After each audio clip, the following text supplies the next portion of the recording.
Welcome to the first episode of 30 Tops in 30 Days. I posted on my TikTok yesterday that I'll be doing a 30 days challenge where I'll be recreating 30 tops in 30 days.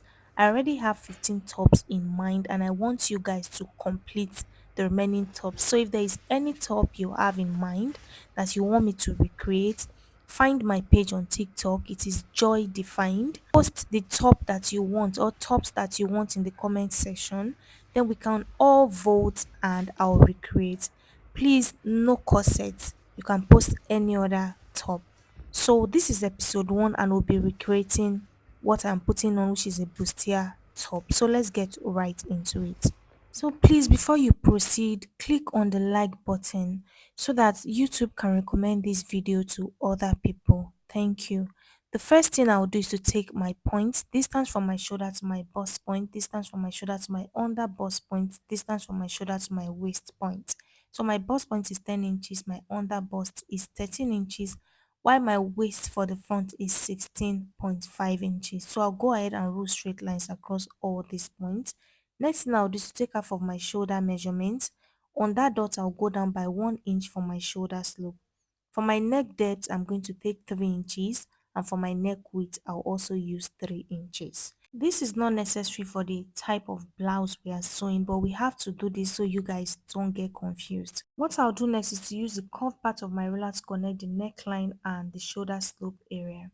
The next thing I'll do is to take the same measurement that I have on the shoulder line, which is 7.5 inches, and then I'm going to connect from the shoulder slope to meet that particular dot there.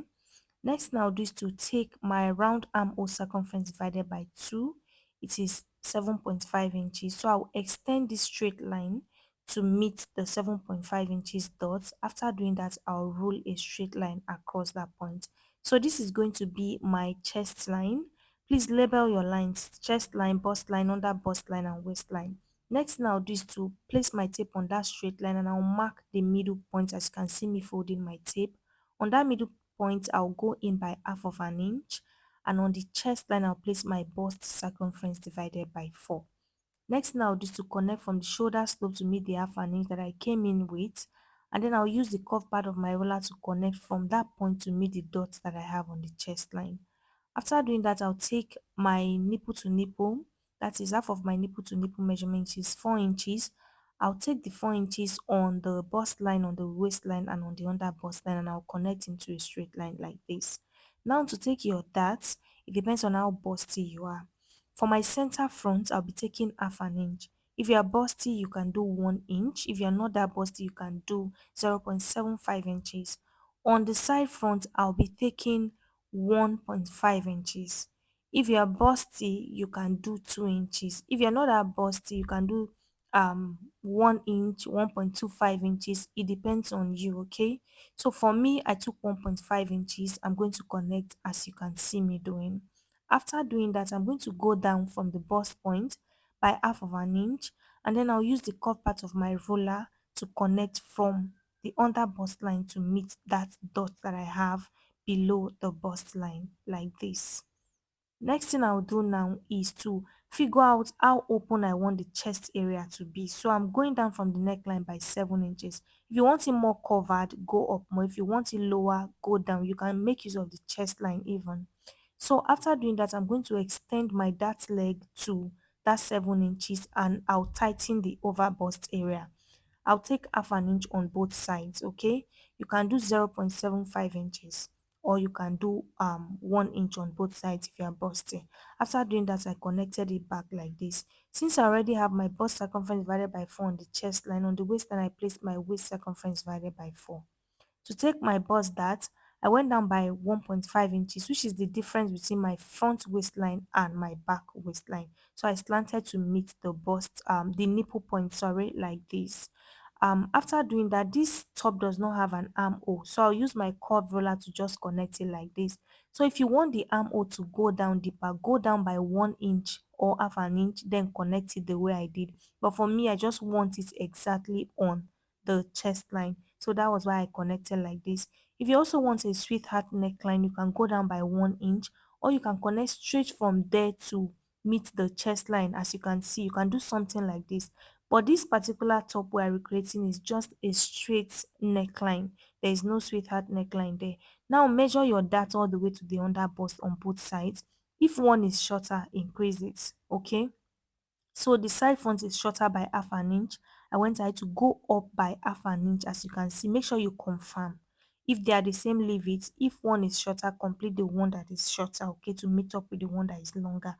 Mine for the center front, it is half an inch shorter. So I went up by half an inch. I'm going to connect it as you can see me doing. This is so that when I sew, every other thing aligns, okay? So after doing that, now I'm going to add half an inch on the base of my pattern paper.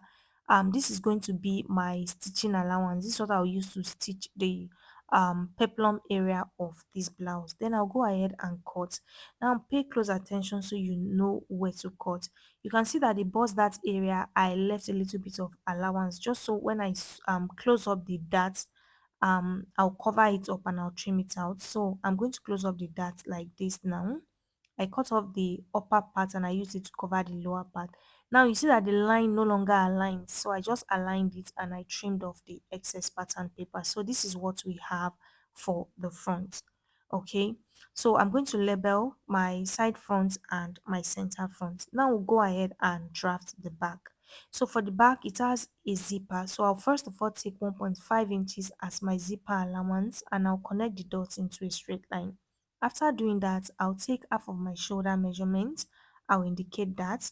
And then I'm going to take my neck depth for the back is going to be 1.5 inches, or you can do 1 inch. For the width is 3 inches, just like that of the front.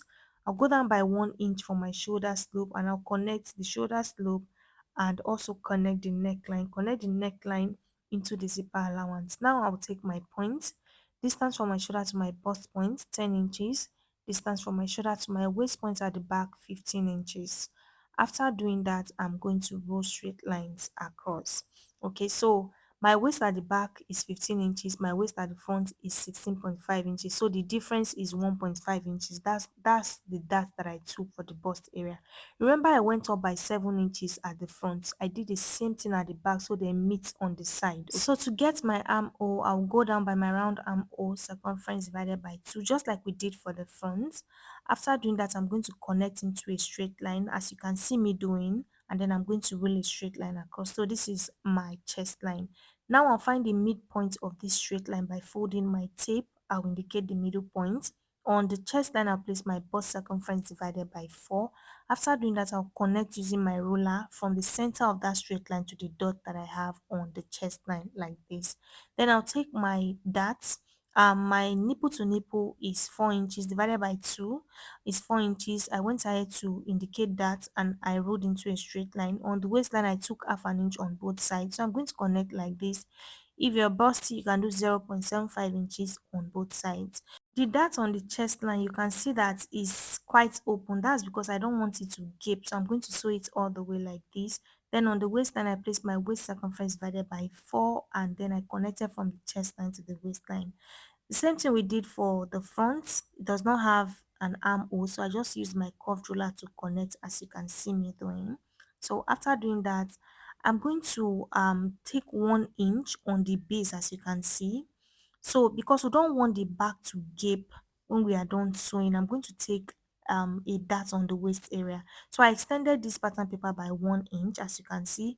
So from the waistline, I'll go out by half an inch on both sides as you can see. And then I'm going to connect using my ruler. See the way I'm connecting? Just the way we take our dart, but this time we are doing it on the waist area of the blouse. So once you take in this dart, your blouse is not going to gape on the waist area, especially if you fix your zipper. Now I'm going to add the half an inch for stitching the peplum to the blouse, just like we did for the front. So I'll go ahead and connect like this. So I will extend the back neckline into the zipper allowance and then I'll go ahead and cut as you can see me doing.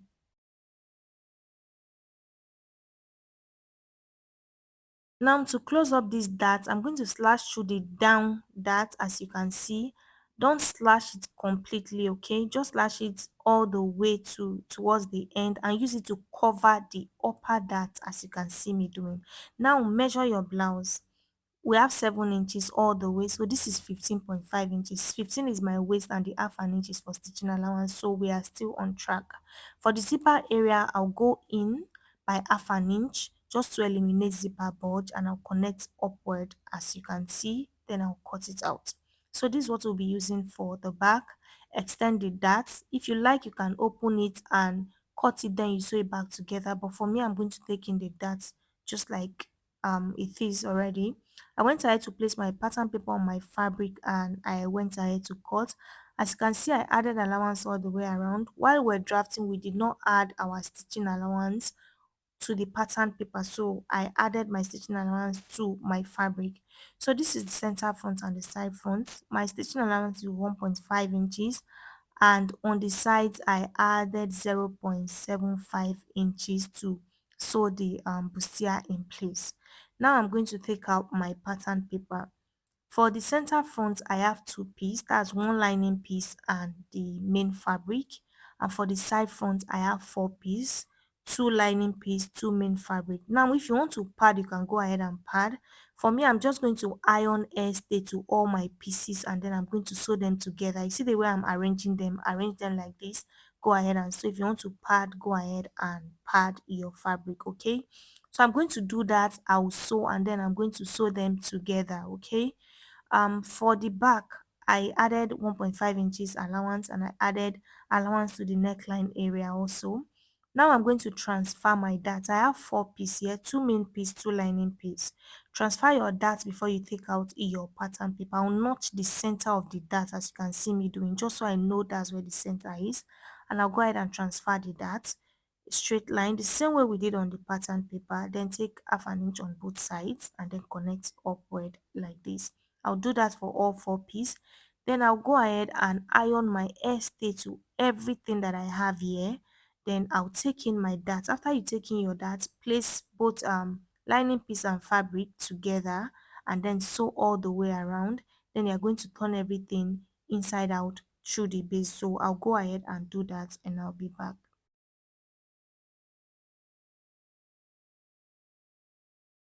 I've sewn everything in place. This is what I have. This is the front. Like I said before, I did not pad mine. I only ironed stay to all my pieces. This is front, this is the back. I also went ahead to fold in my zipper allowance just so it's easy for me to stitch my zipper in place. Now I'm going to place them together, right sides facing right sides. I'll go ahead and sew the sides using my stitching allowance. But when you are sewing, don't sew all the way to the base. Leave a little bit of opening there so you can stitch your gathers to the base of this blouse. I've done that. You can see my opening. Now I'll measure the front waist. What I have is about 13 inches. I'm going to times that by 4, then measure the waist of the back also, whatever it is times. So the more fabric you have, just gather it there depending on how full you want it to be. Now this is what I'll be using for just the front. The length is about 11.5 inches and I've gone ahead to hem the base. Okay, so hem the base of your fabric, determine the length of your blouse. Okay, so for me, we already have 16 inches for the upper part, right? So my top is going to be about 27.5 inches. The 0.5 inches is what I'll use to stitch this to the base of my blouse. Okay, so if you feel my top is long, you can make yours shorter. Now for the width of this fabric, it is almost 60 inches and this is just for the front. I have something like this for the back, but for the back I'm going to split it into two and gather them separately. This is because I want my blouse to be adjustable in case I want to adjust it. Okay, so head over to your sewing machine. You can either gather or you make pleats. For me, I'm going to gather. I think the one on the thumbnail was pleated. So for the back, split the fabric into two. Then if you like, if you don't want that, you can gather everything together and just sew. So I've gone ahead to gather that of the front. I'm going to pin, as you can see me doing, adjust your gathers, then pin all the way to the end of the front. I've also gone ahead to gather that of the back, and there are two because I separated the fabrics. Okay, so I'm going to now gather the back to the back also on this side and on the other side. After doing that, I'll head over to my sewing machine to sew. I've gone ahead to do that, and this is what I have. You can see how full it looks. I'll just overlock the inside. So the last thing we'll do now is to fix our zipper. I could not find a zipper in this color, so for the purpose of this tutorial, I'm just going to sew this to it. Okay, so yeah, this is what it looks like. I hope this tutorial was helpful. Thank you so much for watching. Don't forget to like